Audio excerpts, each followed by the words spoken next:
நம்பிக்கை. நீ சொல்ற நம்பிக்கை ஆபத்தான விஷயம். நம்பிக்கை என்ற கனவு உலகத்தில் நீ வாழ்ந்துகிட்டு இருக்க ஆண்டி.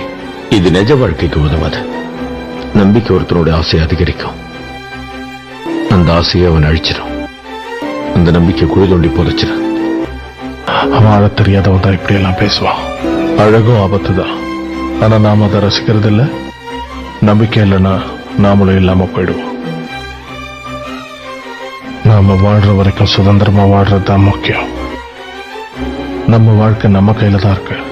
வாழ்க்கையில நம்ம ஆசைகளை நாம நிறைவேற்றிக்கிறதுல தான் எனக்கு சந்தோஷம். ஆண்டவன் நமக்கு வாழ்க்கையில ரெண்டே வழியை தான் கொடுத்திருக்கான். ஒன்னு எப்படி வாழணும்னு யோசிக்கிறது. என்ன பண்றதுன்னு தெரியாம இருந்தாம கொஞ்ச நாளைக்கு அப்புறம் எதிர்த்து சண்டை போட ஆரம்பிச்சான். இன்னொன்னு எப்படி சாகணும்னு யோசிக்கிறது.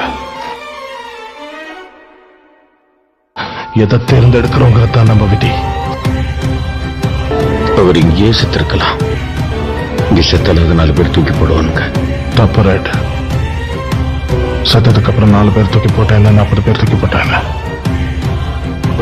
அவன் சொன்னது கரெக்ட் தான். எது தேர்ந்தெடுக்கிறோமோ அதான் நம்ம விதி. சாகணும்னு யோசிச்சது புரூக்ஸோட விதி. வாழணும்னு யோசிச்சது என்னோட விதி. நம்பிக்கை இருந்தா வாழ முடியும். நாம சொன்னது உண்மையான்னு எனக்கு தெரியல. ஆனா அவன் சொன்னது உண்மைன்னு நம்பி வாழ்க்கை பயணத்தை நான் ஆரம்பிச்சேன். நம்பிக்கை தானே வாழ்க்கை. நான் சொன்ன மாதிரி நம்பிக்கை தான் முக்கியமான விஷயம். சிறந்த விஷயமும் கூட. அந்த மாதிரி விஷயங்கள் என்னைக்குமே அழியாது.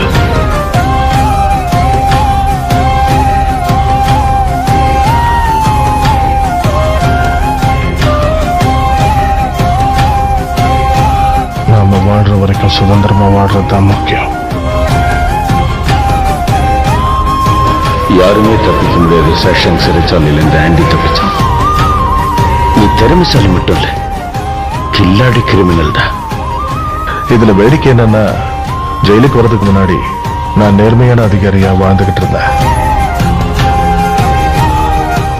ஆனா ஜெயில் என்ன ஒரு குற்றவாளியா மாத்திடுச்சு. வாழ்க்கையில தவறு பண்ணாம யாராலையும் வாழவே முடியாது. ஒரு பக்கம் தப்பு பண்ணாலும் இன்னொரு பக்கம் லைப்ரரியை மாத்தி அமைச்சதுல இங்க இருக்கிற பல பேருக்கு நான் படிப்பறிவை கொடுத்திருக்கேன். இந்த மாதிரி நிறைய நல்லதும் பண்ணிருக்கேன்ல.